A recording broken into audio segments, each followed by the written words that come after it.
It looks very much like we might see a foldable Google Pixel device towards the latter end of 2021, but it has us wondering what it could eventually end up looking like and what it might bring to the table.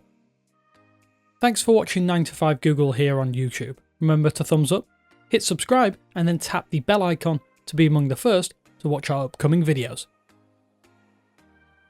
A simple answer to the question posed would be that a Pixel Foldable would look very much like what we are already seeing on the market. We have seen a couple of OEMs experiment with form factors, but Google does prefer to experiment with software rather than hardware. That said, with the right placement and pricing, a foldable Pixel could be the device everyone is talking about in 2021 and beyond. Because the folding smartphone space has evolved quite extensively even since 2018 and 2019, it would be fairly safe to assume that any folding Pixel would likely utilise one of the newer designs.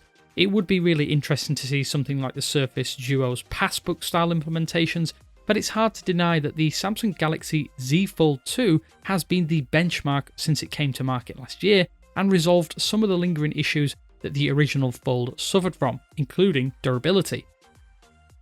A patent filed by Google showcased a design that is not too dissimilar from what we've seen on the Z Fold 2. While this might seem like confirmation of what we might end up seeing come launch, patent filings, especially those filed years previously, usually act as just a placeholder for the concept, while the engineered and adapted final product usually ends up looking substantially different.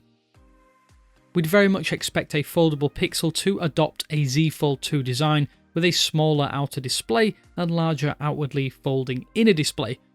The downside is trying to make a standout product might prove to be difficult from the hardware perspective, given that Samsung, Xiaomi and even the beleaguered Huawei all have products on the market as it stands and all with very similar hardware.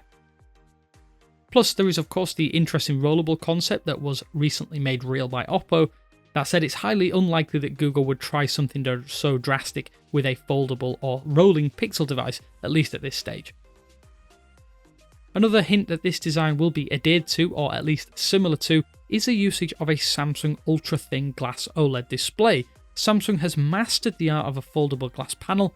Most other OEMs have now decided to adopt an inward fold for durability purposes, so it would be highly unlikely to see the Pixel Foldable try something outlandish design-wise.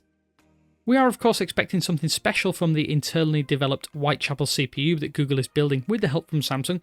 It would be pretty obvious to suggest that a foldable Pixel would also likely utilise this Pixel-specific chipset too.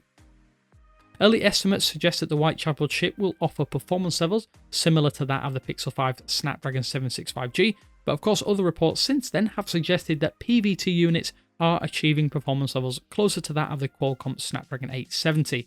If this is true, this would put the GS101 chip way above the Pixel 5 and the decidedly mid-range Snapdragon 765G processor.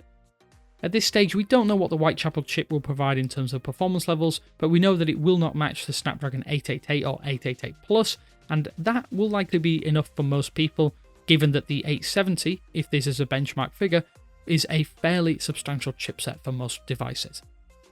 Less is known though about the rest of the internal specifications, which do remain a mystery at this early stage. Google has proven that you don't necessarily need masses of RAM or the latest and greatest processor to have a smooth UI experience, and it will be important given this is a new form factor for the firm.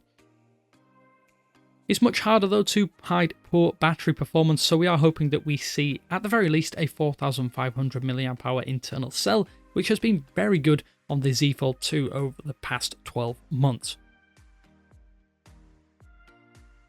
Of course, we all know just how good the Pixel camera setup has been without the associated hardware seen on competitor devices and a 2018 camera sensor. Given the leaps made by the chasing pack in recent years, Google's post-processing focus lead is no longer what it once was. A new camera setup backed by enhanced computational photography prowess is going to be required, and while we don't know what the Pixel 6 or the foldable Pixel camera setups will bring to the table just yet, one would hope that we will see parity between the rumoured Pro and this folding model. According to early renders, the Pixel 6 Pro looks like it will include a main, wide and periscope zoom lens. If Google does decide to throw in the same camera setup on their folding device, that would likely be more than enough to provide an excellent camera experience on the new form factor. We already know that Samsung and Google have worked very closely to provide the best possible Android experience with foldable devices as one of the forebearers for the form factor. However, a foldable Pixel won't ship with One UI, and it may even have a few tricks up its sleeve with regard to how it handles a larger display. Maybe we'll see some enhanced split screen view tweaks and tuning to better work on larger displays. At this stage, it is pretty hard to know what to expect, but given Google is responsible for the software, we'd wager that Android 12 will have some extra tweaks to make the most of this form factor, with plenty of apps including Google Duo already tuned for the dual display functions. Another notable here is that the recent Android 12 beta builds include the codename Passport, which, as we found out, is the folding device that we're talking about. Clearly work is being done to get Android 12 fully functional with this hardware form factor in mind.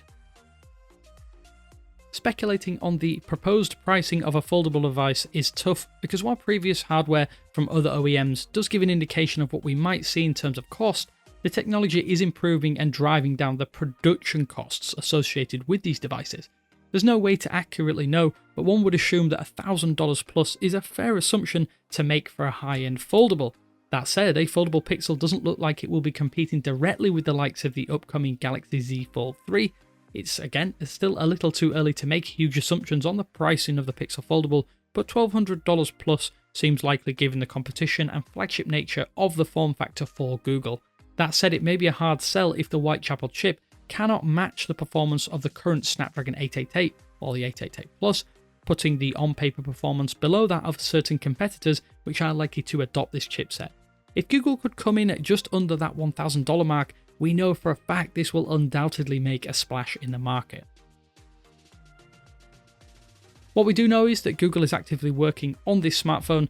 Evidence in the Android 12 beta did unearth that Passport codename, and if Android 12 is coming, then a late 2021 release seems most likely for a foldable Pixel. Just when, we're not entirely sure, but another report claims that display production will start in late October. That would hint at a Q4 2021 release, but the device could even be launched or at least mentioned alongside the Pixel 6 series with a later release date for purchases. So it does feel like a long time away, but the late 2021 Made by Google launch event will come around quickly, as it will for the Pixel 6 series. What would you like to see though from a upcoming foldable Pixel? Be sure to let us know down in the comments section below. But until next time, this is Damien with 9to5Google saying thanks for watching, and I will speak to you later.